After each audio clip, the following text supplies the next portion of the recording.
algunos ejemplos, algunos documentos, ¿no? La mayoría de ellos transcritos.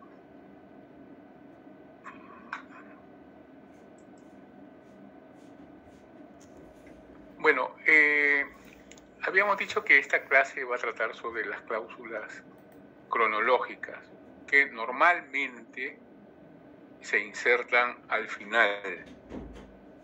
Pero como hemos visto ayer, por ejemplo, han habido documentos donde estas cláusulas cronológicas, más puntualmente la data o fecha, aparece al principio, ¿no? De acuerdo, esto varía de acuerdo al documento, ¿no? A la tipología documental. Pero en fin, normalmente, como les dije, se presenta hacia el final. Y está constituido, reiteramos, por la data o fecha que a la larga es la expresión del tiempo y el lugar en el que el documento ha sido redactado, ha sido hecho. Data viene del verbo dare y su participio en latín datum, que es dar u otorgar. De eso viene, dado en, por eso se dice, ¿no? Dado en tal sitio, dado en Lima, dado en Pueblo Libre.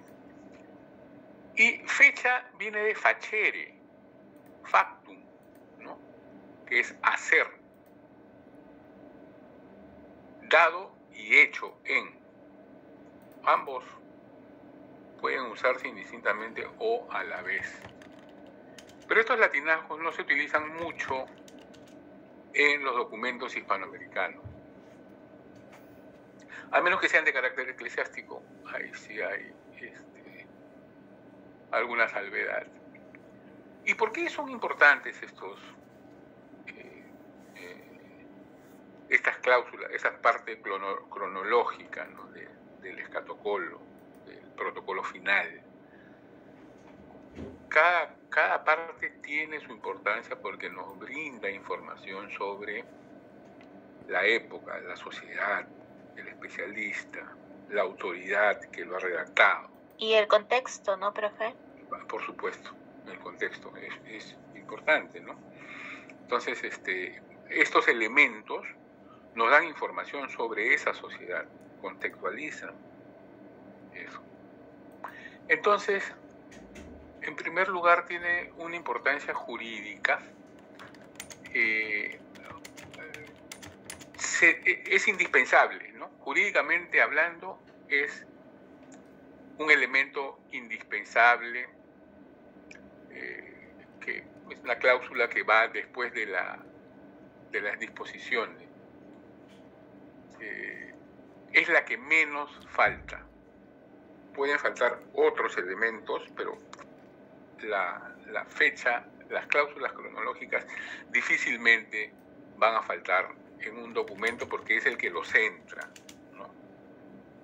Porque a partir de esa fecha es que se emanan derechos, se emanan actos jurídicos. Pero es importante mencionar la fecha. Desde el punto de vista histórico está clarísimo, ¿no? Es el elemento más valioso porque nos da esa referencia, ese marco histórico. Todos los demás datos giran en torno a ese elemento, a esa data, en su dimensión histórica, ¿no? Y diplomáticamente hablando, es importante por precisamente su relación con la acción jurídica y la conscripción de esa acción jurídica, la manifestación por escrito de esa acción jurídica. Por eso es diplomáticamente relevante esta data, ¿no? Data cronológica y data topónica. Entonces, en cuanto a su ubicación, bueno, a veces aparecen al final, las más de las veces, otras aparecen al principio del documento.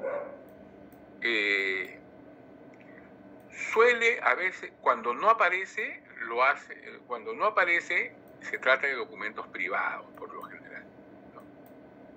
Ahí pierde parte de su valor y fuerza, ¿no? En caso no existiera. Usualmente abre el protocolo final, se encuentra ahí y va antes de las firmas, de las suscripciones y de los signos, como hemos estado viendo. Pero también al inicio de los documentos. Y las fórmulas más frecuentes son las que ustedes ven, ¿no? Siempre se cita en la ciudad de, a tantos días del mes de que corresponda, y el año. Esto es lo fundamental. Aunque hemos visto que a veces no aparece el 1000, sino simplemente la centena, ¿no? 607, 679, 810. Se suprime el 1000 porque ya se da por entendido que pertenece a esa era. Otra línea, que es la siguiente, que es muy frecuente encontrar, es dado en, ¿no?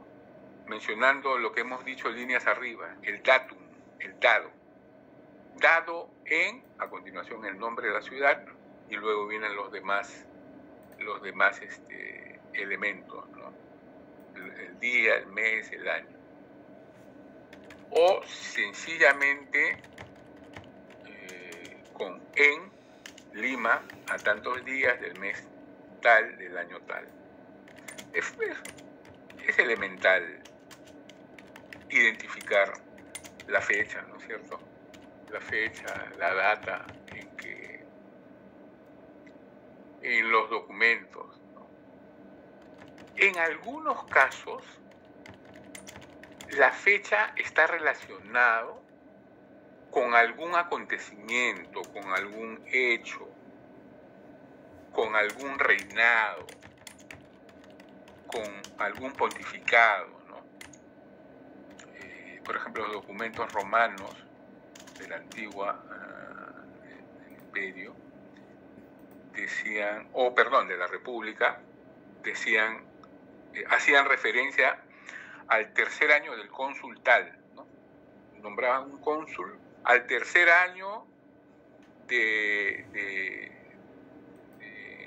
consulado de tal persona. O el Papa también dice, ¿no?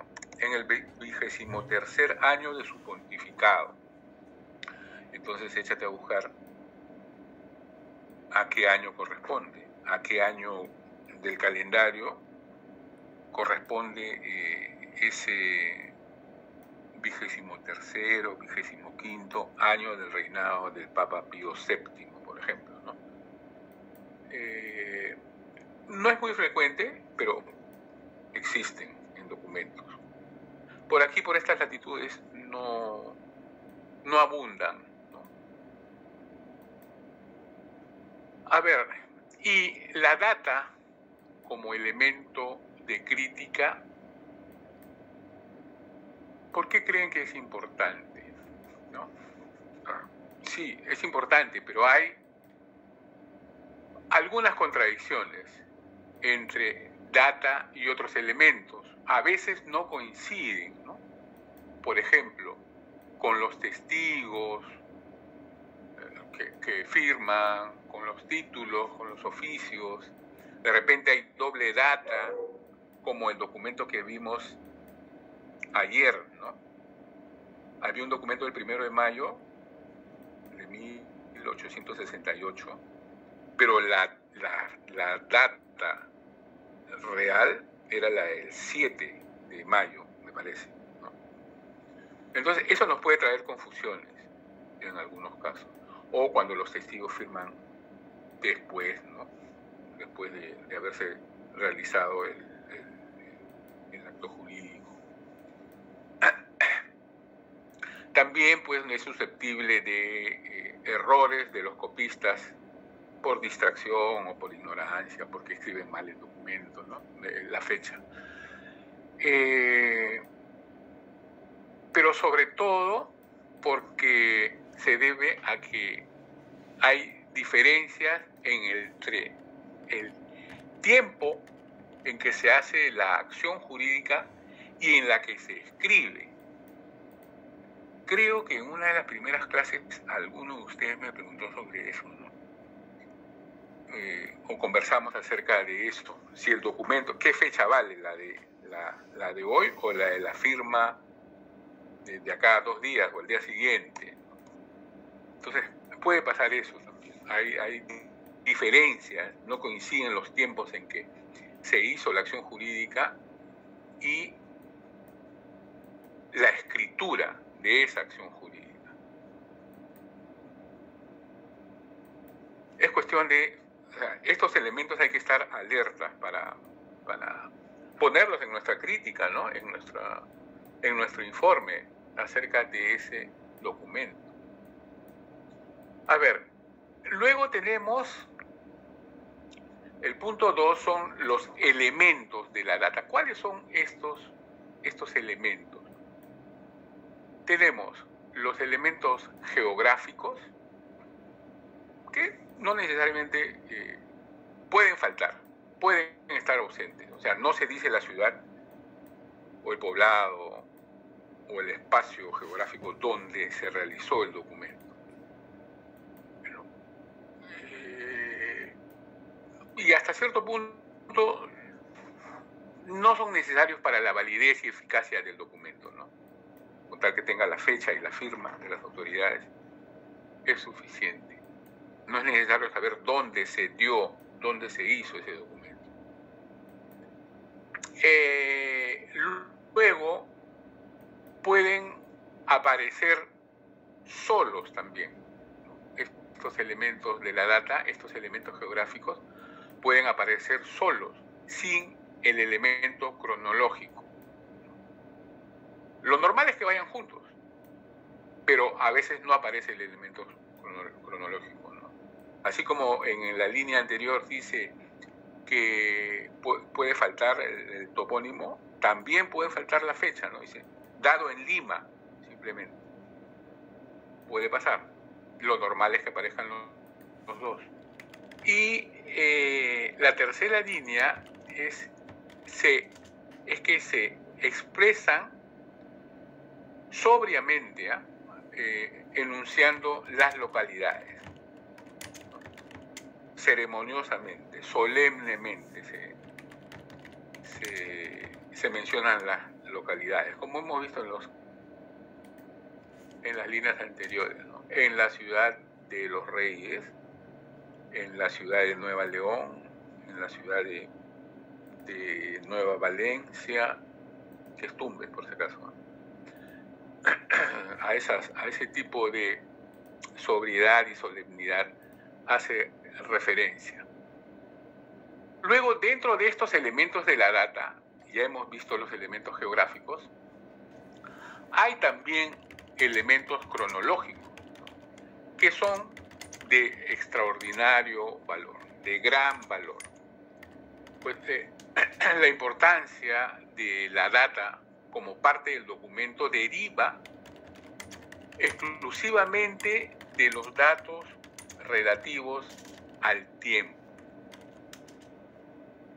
El especialista, el que hace el análisis del documento, el diplomatista, debe dejar fechados los documentos según el cómputo que se hace actualmente, según el cómputo moderno. Aunque no coincida con la data expresada, parece un contrasentido, ¿no? Pero por eso el principio de las clases les decía que la diplomática es una disciplina de las ciencias sociales que demanda la participación de muchos especialistas, diversos, no necesariamente historiadores ni archivistas, sino historiadores, archivistas, geógrafos, economistas. El diplomatista debe conocer todos estos elementos o consultar con estos especialistas. ¿Qué pasa si nos encontramos con un documento que no tiene fecha? Y nuestros conocimientos son limitados. Vamos a estar en un problema, porque si necesitamos ese documento, si necesitamos que ese documento sea utilizado como en un peritaje, en un juicio, como prueba, pues hay que darle dónde se hizo y cuándo. Hay que averiguar. Hay otros elementos dentro del documento que nos pueden dar esa información. Por ejemplo, el rey, o el personaje, o tal autoridad. A echarte a buscar en los archivos, en documentos contemporáneos, ¿no? En repositorios contemporáneos. O sea, no es un trabajo que se hace en escritorio únicamente, ¿no? Es un trabajo que es un trabajo de investigación, básicamente, que involucra hacer pesquisas, echando mano de las herramientas que nos dan las ciencias sociales, ¿no? Y esto se ve claramente en algunos documentos, ¿no? ¿Qué pasa si encontramos un documento que dice, facilita, breve pontificio dado en los reyes? No puede ser, no puede ser. Es un breve pontificio que tiene que darse en Roma, no se puede dar en la ciudad de los reyes. Dado en Roma, en el tercer año del pontificado de Pío VI, nada más, en la fiesta de la Visitación, ¿no? O en la fiesta de Jesucristo sumo sacerdote. ¿Qué hacemos? Lloramos, porque no hay más datos, ¿no? Tengo que echarme a buscar Pío VI, cuáles son los años en qué años gobernó la Iglesia de Roma, y a partir de ahí saber al tercer año, y en el tercer año buscar cuándo es la fiesta de Jesucristo sumo sacerdote. ¿Cuándo es la fiesta del sumo sacerdote? Hoy, 1 de junio, ¿no? Entonces, el 1 de junio del tercer año de su pontificado. Son elementos que se tienen que ir extrayendo. Hay que forzar al documento para que nos hable, ¿no? Porque así nomás el documento puede ser muy restringido, muy limitado, ¿no? Si nos vamos a quedar en lo que dice, hay que leer entre líneas. A eso se refiere en estos elementos cronológicos, ¿no? Que, si no aparecen, son de extraordinario valor, pero si no aparecen, el diplomatista tiene que fecharlos. ¿Y por qué dice según el cómputo moderno? Porque podemos encontrar documentos antes de Gregorio, ¿no? Y usted sabe, por supuesto que acá no, en Hispanoamérica no, pero en Europa sí estamos trabajando documentos romanos, lápidas romanas, sí, ¿no? Porque ¿cómo computamos el año romano antes de Gregorio, antes del año gregoriano? Tiene otras categorías, que las vamos a ver cuando hablemos de la sigilografía, de los sellos y de los códices. Vamos a hacer una revisión, creo que la próxima clase nos toca. Entonces, por ahí va este tema, ¿no? Por eso el estudio de estos elementos cronológicos documentales debe agruparse pues en torno al año, en torno al mes, en torno al día.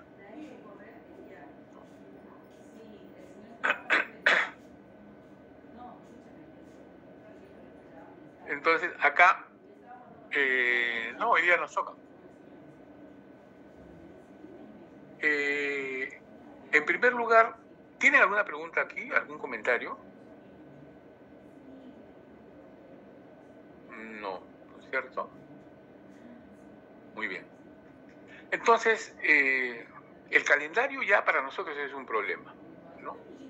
Nos sirve para ordenar. Pero el calendario es una herramienta de la cultura del hombre para regular la medida del tiempo según la observación de los astros, las estaciones, y en relación con actos y sucesos civiles, pero también sucesos eclesiásticos, ¿no? Muchas de las fiestas religiosas tienen que ver con fechas paganas, ¿ya? Y que con el cristianismo se han acristianado, digamos, para tener una mayor presencia en el mundo pagano, precisamente, ¿no? Las fiestas cristianas se acomodan, lo que algunos llaman sincretismo, ¿no? Se acomodan en antiguas fiestas paganas. Y estas fiestas paganas se rigen por los astros. La Pascua, por ejemplo, ¿no? Semana Santa. Entonces hay fiestas móviles, ¿no? Pero hay fiestas fijas también. Tenemos un primer calendario, el juliano, que lo reforma, como su nombre lo indica, Julio César, en el calendario romano, agregándole años bisiestos. Esto lo vamos a estudiar con mayor detalle en la siguiente clase, ¿ya? Pero básicamente hay el calendario juliano, que nosotros no lo vamos a ver a menos que revisemos documentos y documentos eclesiásticos hasta el siglo XII, y el otro son el calendario gregoriano, que establecido para toda la Iglesia a partir del último tercio del siglo XVI, donde el Papa Gregorio Magno cambia, ¿no? Asistido por sus astrónomos y tal, cambia y lo hace más preciso. Entonces, no quiero distraer nuestra conversación de hoy con los tipos, con las formas de medir el tiempo, sino me interesa ingresar ahora mismo ya a revisar los documentos, ¿ya? Para ir practicando este tema. Vamos a ver entonces. ¿Pueden ver este documento o no?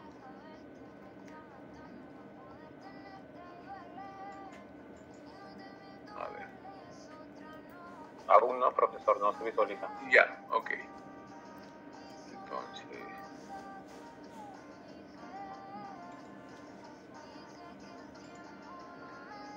A ver.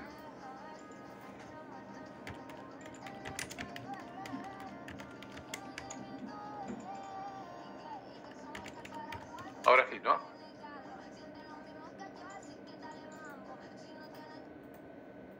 Sí, ahora sí. Ahora sí, profe.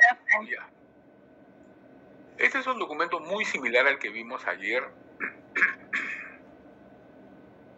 que corresponde a un formato, como ya le hemos dicho, donde encontramos, y vamos a insistir en las partes del documento porque ese es nuestro análisis que vamos a hacer. Este es un formulario que sí tiene invocación, ¿no es cierto? Sí tiene invocación. ¿Y qué tipo de invocación? Invocación simbólica, porque tiene... Cuenta con un sello y el tiene nombre. acá el crismón, ¿no es cierto? El crismón. Sí, Y para despacho, bueno, ya, esta es la formalidad del impuesto, ¿no? Del sello. Entonces, aquí también tenemos la intitulación, que es el rey. Ya hemos visto, eso está clarísimo. Y a continuación viene a quién está dirigido. El rey, venerable deán y cabildo de la Santa Iglesia de la ciudad de... ¿Ven que es un formato? Porque está para llenar nomás. De la Santa Iglesia Catedral de Lima, puede ser Santa Fe, puede ser Cusco, ¿no? Cualquier ciudad que tenga catedral. ¿Quién es deán y cabildo de la Santa Iglesia de la ciudad? Cuando ustedes, cuando van a mencionar una catedral, siempre dicen la Santa Iglesia de la ciudad tal. Están hablando de catedral. Deán y cabildo. El cabildo es una institución eclesiástica que luego pasa a constituirse también en otra institución civil, que son las municipalidades. Pero el origen está en la jurisdicción eclesiástica. El cabildo es un colegio sacerdotal que administra las catedrales, tanto en su aspecto pastoral, evangelizador, como en su aspecto administrativo, puramente material. ¿Ya? Está conformado por un número variable de sacerdotes que pertenecen a la jerarquía eclesiástica, que son los señores canónigos, son dignidades de la iglesia, y presididos, el presidente, presididos por un presidente, valga la redundancia, a quien se le denomina deán. Por eso dice, venerable deán y cabildo de la Santa Iglesia de la ciudad de Lima. En el caso de Lima, en el caso de Trujillo, en el caso de Ayacucho, en el caso del Cusco, no hay más, son las instituciones más antiguas que existen, casi tanto como la fundación de las ciudades. Porque, por ejemplo, en el caso de Lima, este cabildo,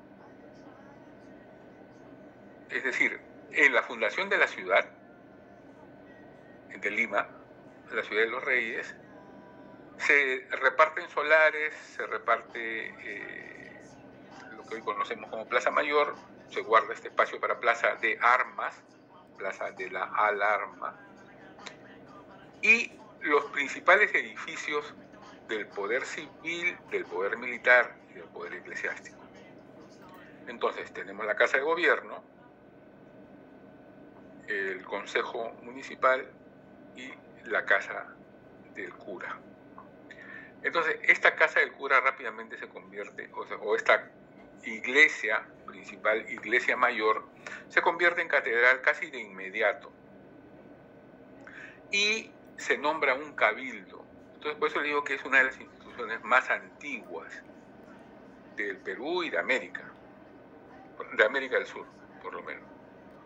Ese es un cabildo que toma decisiones. Es como una especie de senado del arzobispo. Así como el alcalde tiene sus regidores, el arzobispo tiene su cabildo. ¿Ya? Forzando un poco la figura, de eso se trata. Entonces, el rey está escribiendo un documento a esta institución eclesiástica. No sabemos de qué trata. Vamos a ver. Dice aquí, sabed que, ustedes pueden ir identificando qué es sabed.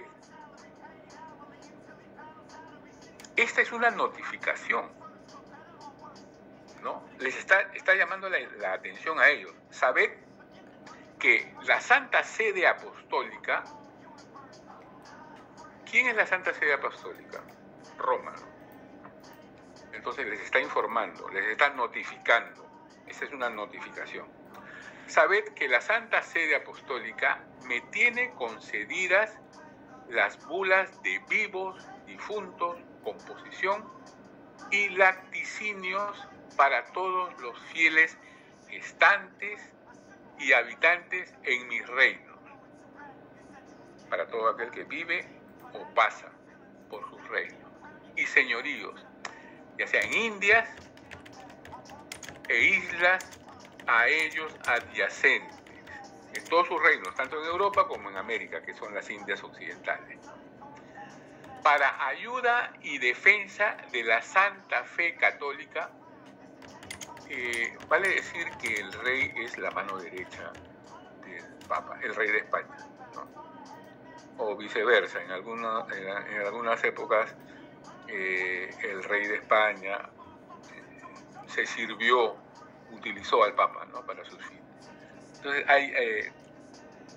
hay que entender el contexto también. Son indisolubles los lazos, ¿no? Para nombrar arzobispos, por ejemplo, en América, el rey, se supone que el Papa debería nombrar, pero es el rey el que realmente los nombraba a sus más cercanos, a sus hombres de confianza.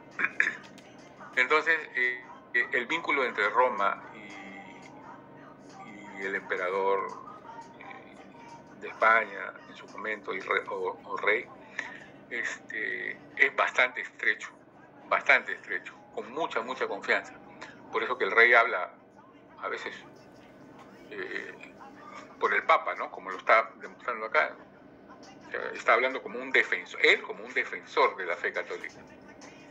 Y se han de publicar en ellos en el bienio de los años de 1778 y destacar conmigo, 1700, pero sabemos que dice 1700, ¿no?, 79, según y cómo.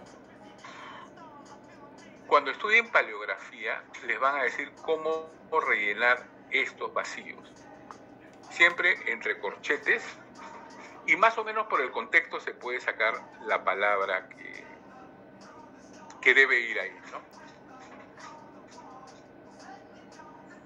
¿Qué puede decir acá? No sé. Pero la siguiente palabra es hecho, ¿no? Como se ha hecho hasta ahora, de repente. Por eso se pone entre corchetes, para que el que lea vuestra transcripción, diga que esa parte es una interpretación del que transcribe el documento. Pero eso lo van a ver con detalle en paleografía. Según y cómo se ha hecho hasta ahora, como se contiene en los reales despachos y providencias últimamente tomadas, ¿no? ¿Todo eso es la exposición o me equivoco?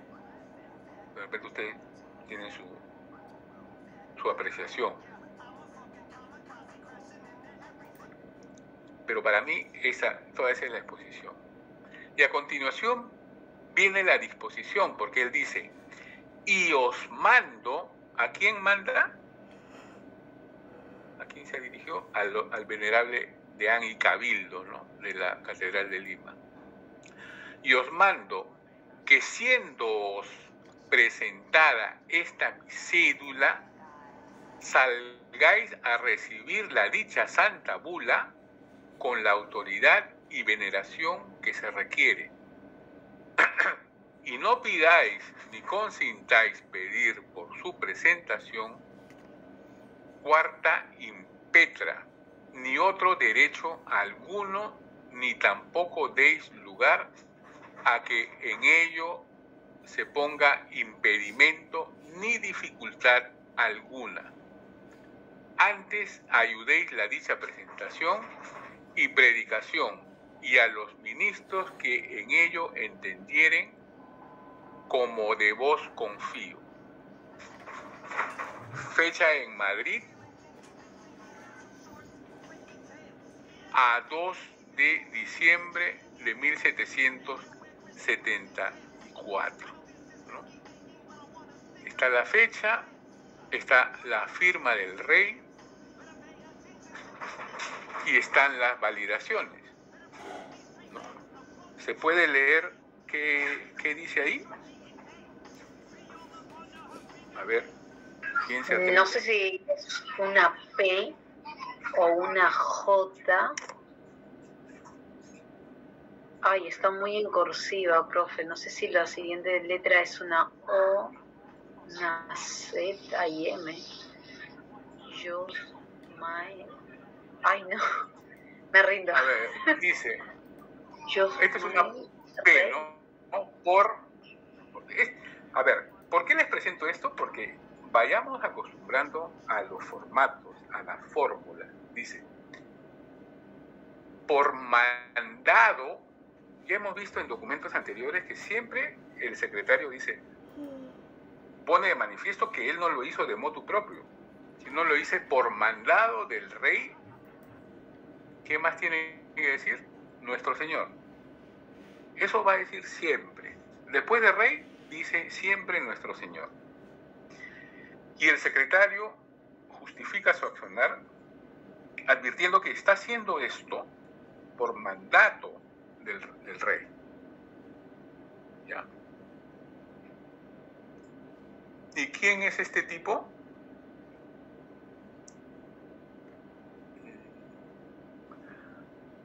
Ahí dice Miguel. Sí, esa es una M, ¿cierto, profe? Miguel del... Miguel...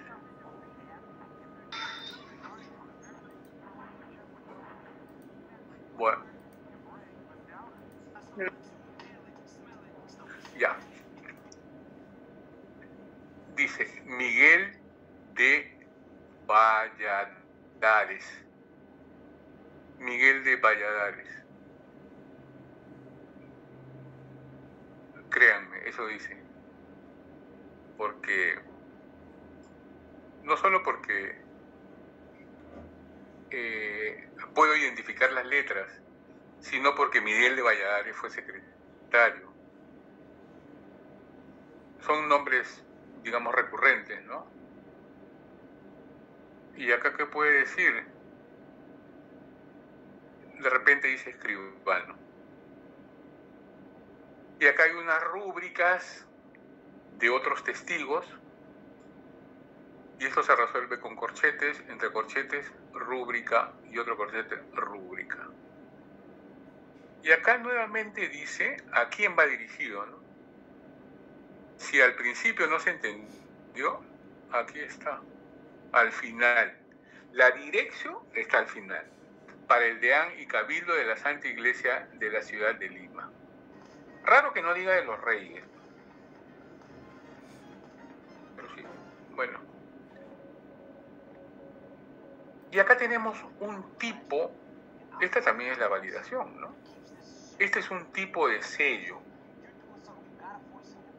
¿no? Este es un tipo de sello que se... ¿Una apostilla, profesor, o cómo se llama eso? ¿Perdón? ¿Es un apostillado o algo así? No, es una... ahorita me acuerdo. Es un pedazo de papel sobre la cera todavía fresca, o sea, no seca. Se pone el papel encima y se aplica la impronta, ¿no? El negativo. De manera que... No es propiamente lacrado. Lacrado es cuando es cera sola, ¿no? Como acuñado, algo así. Cera sola. Ahorita me voy a acordar el nombre de... Como comprenderán, es jueves, 9 de la noche, ya el cerebro no se va perdiendo. Entonces, y no sé si ustedes, estos bichitos que le dicen pescaditos plateados, ubican como archiveros, les encanta comer esto. es dulce, ¿no? Estos son los microbios.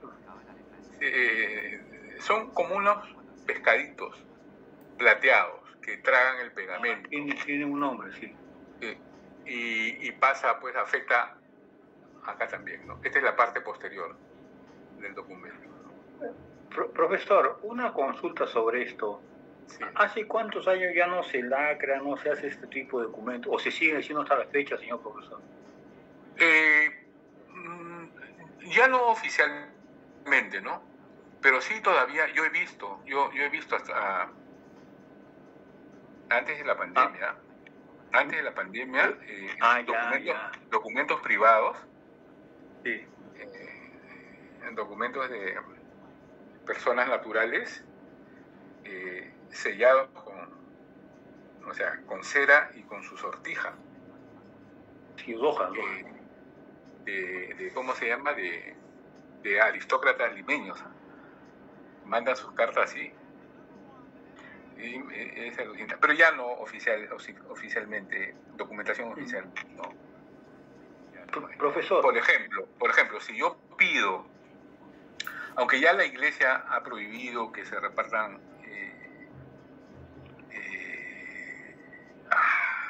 huesecillos, espérate, ¿cómo se llama? Reliquias de santos. Las reliquias de santos tienen que ir sellados. Se llama la auténtica, ¿no?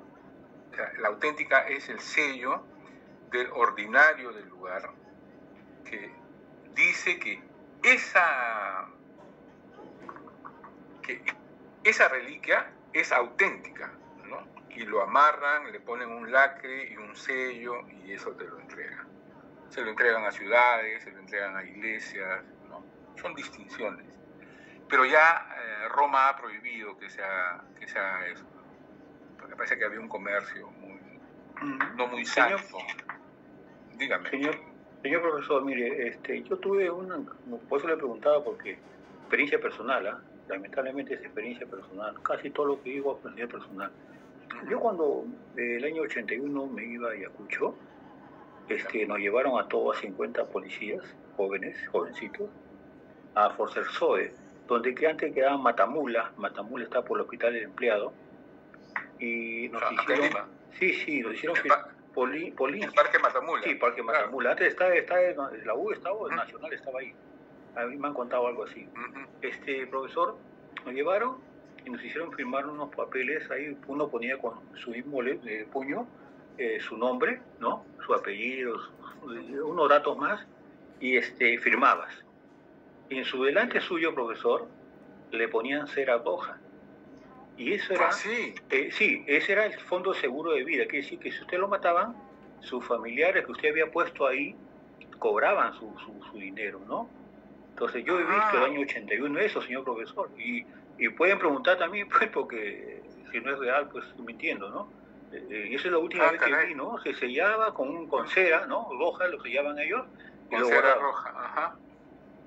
Y ese doble no lo abrían hasta irse usted al retiro, o si no, ya cuando en servicio moría al mes, al 6 meses moría, ya pues, lo entregaban a sus familiares, pues, lo que le correspondía, ¿no?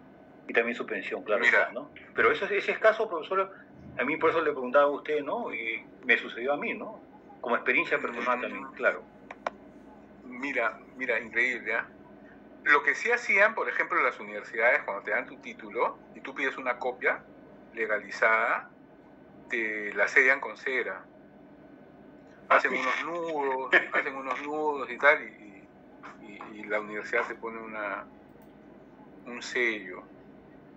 Ahora, cuando uno hace un trámite en relaciones exteriores, cuando traduces las partidas de nacimiento, por ejemplo, he visto que cuando se tramitan las nacionalidades italianas, por ejemplo, esa traducción o las partidas, cuando están tramitando nacionalidad española, esas partidas pasan a relaciones exteriores, y para ir al país que usted quiere hacer el trámite, le tienen que poner un sello, que es más o menos como el mismo sistema, pero es un sello en papel metálico con este mecanismo. Eso, ahora que me acuerdo, ¿no? Interesante, He visto eso. Sí. Aún se conservan, ¿no? Hay rezago de estas costumbres, pues, realmente que se remontan hasta el Imperio Romano, ¿no?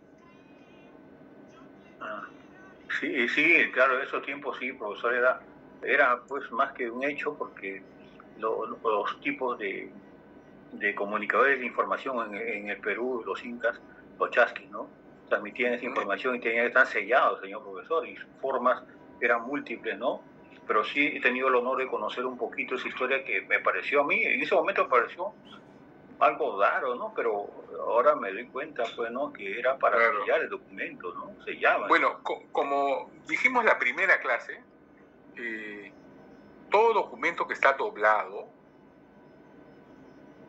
esté lacrado o no, sellado o no, que esté doblado, es una clara muestra de que está hecho para determinados ojos, no para todo el mundo, ¿no? Por eso se llama diploma. Diploma es en griego doblado, o pliego, o doblo, ¿no?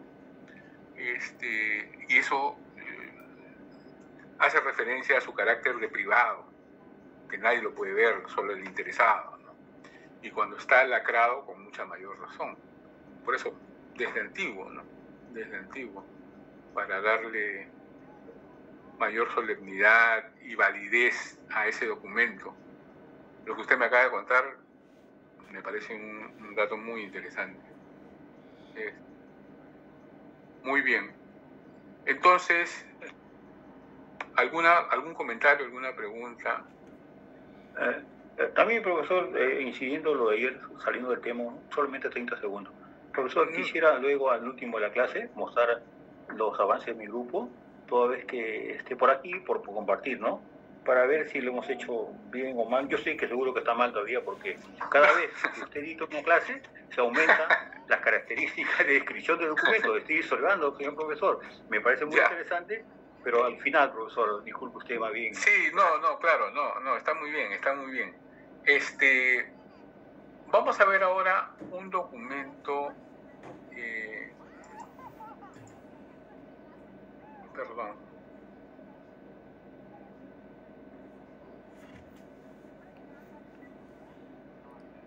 Un documento.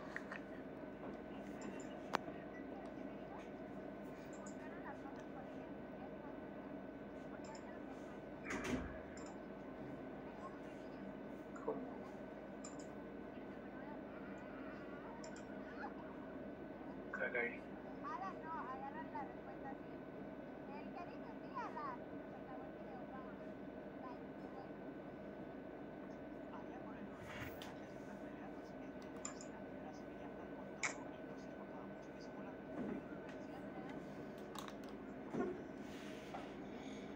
Quiero dejar de compartir esto. Oh, ya. Entonces, ahora les voy a pasar un documento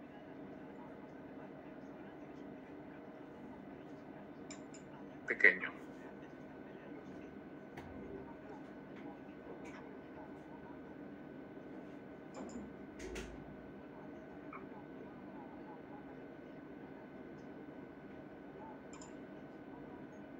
Me parece que el documento que les voy a presentar ya se los pasé ayer al final de clase, ¿no?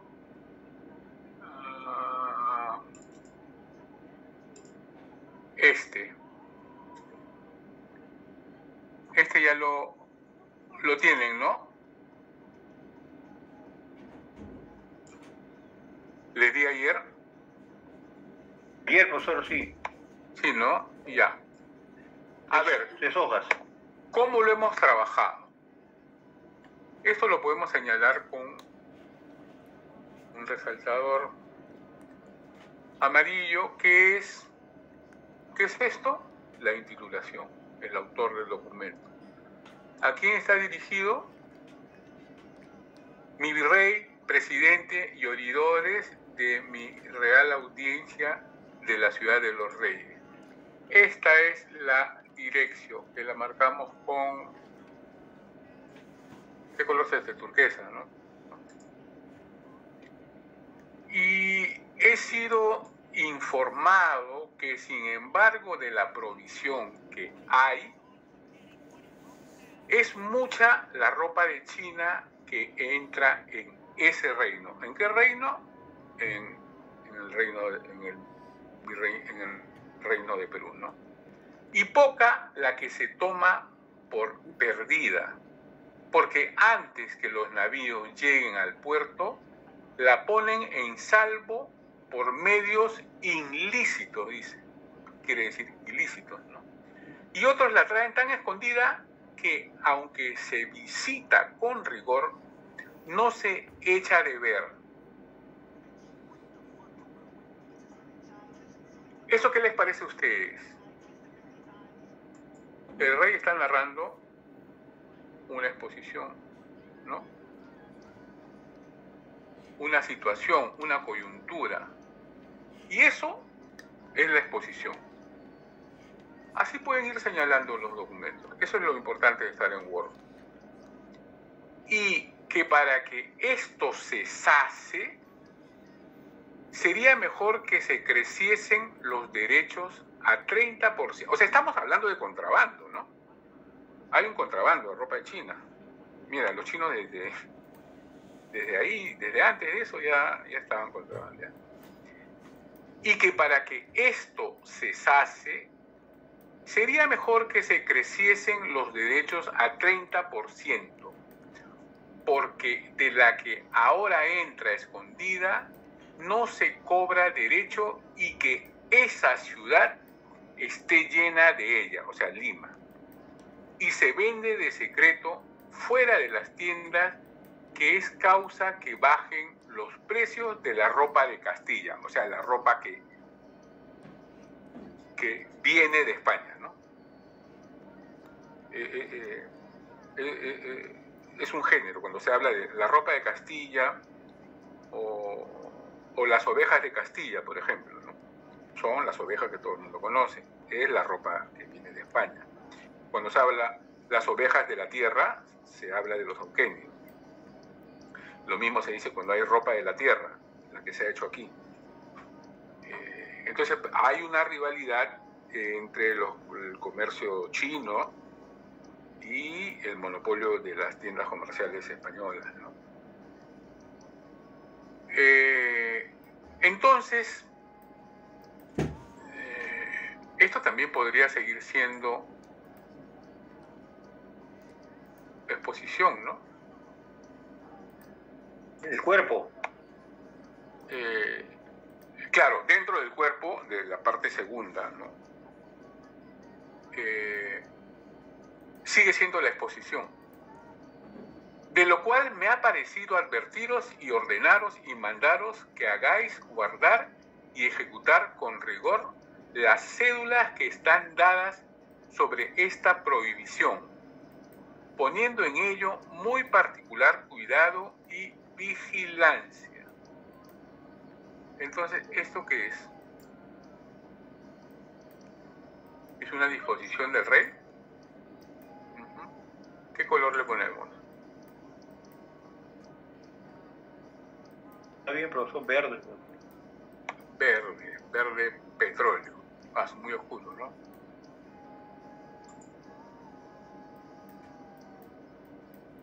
Bueno, no vamos a andar en cosas. Y esta es la data. O sea,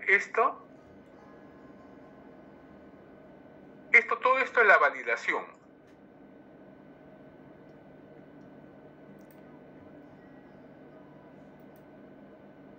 Validación, ¿no?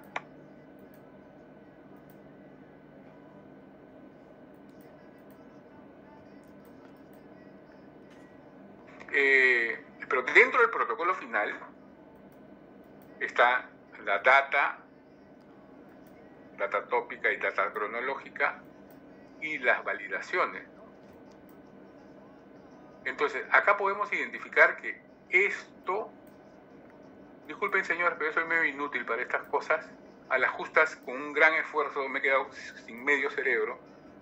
He podido hacer esto, distinguir estas partes con colores. Pero si ustedes, que son...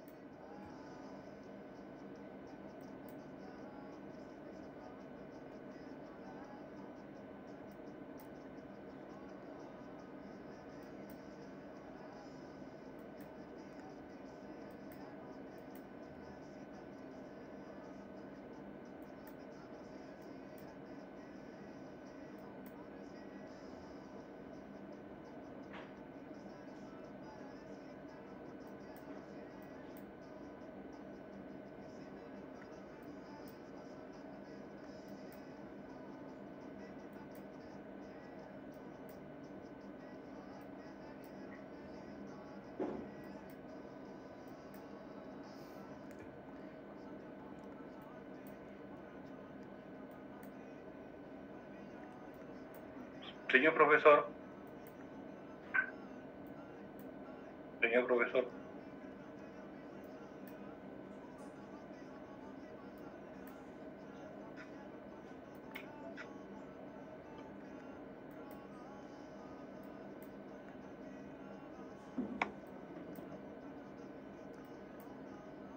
Esperemos un ratito, por ahí se le fue el internet, chicos. Aguardemos un momento. Sí sabemos.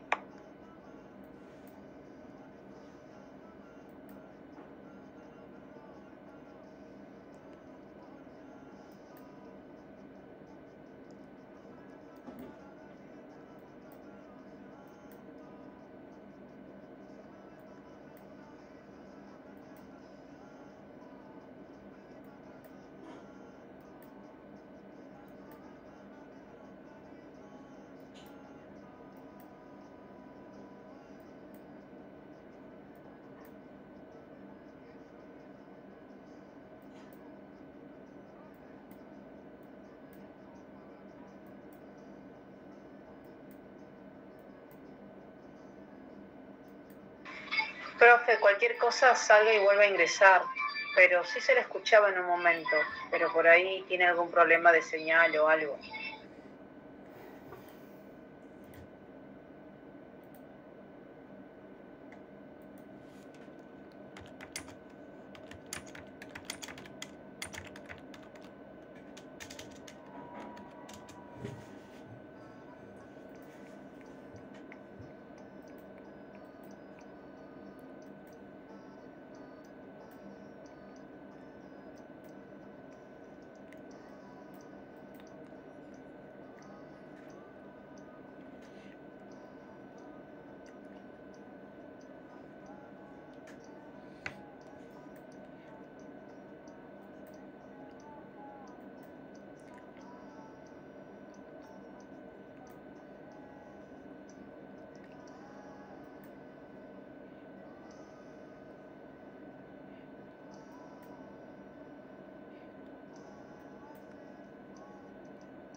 Sí se escucha, profesor.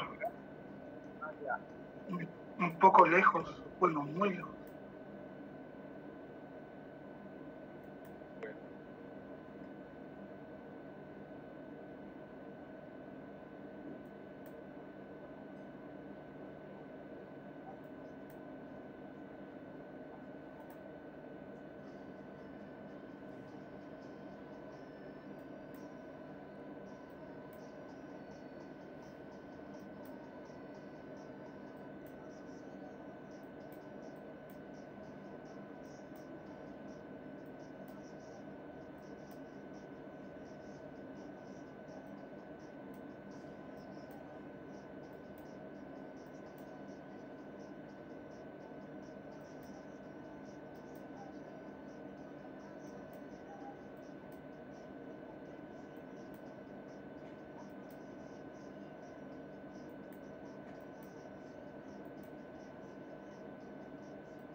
Hola.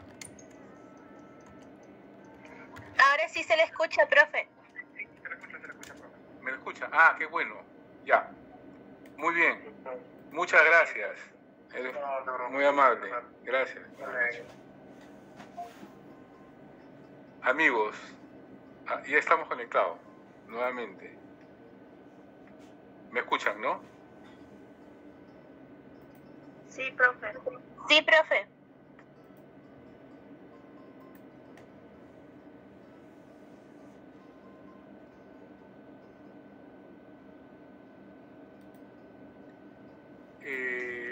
¿Me escuchan bajo, me dice? No, ahora sí se le escucha bien, profe. A ver.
Profesor, si está hablando ahora no se le escucha.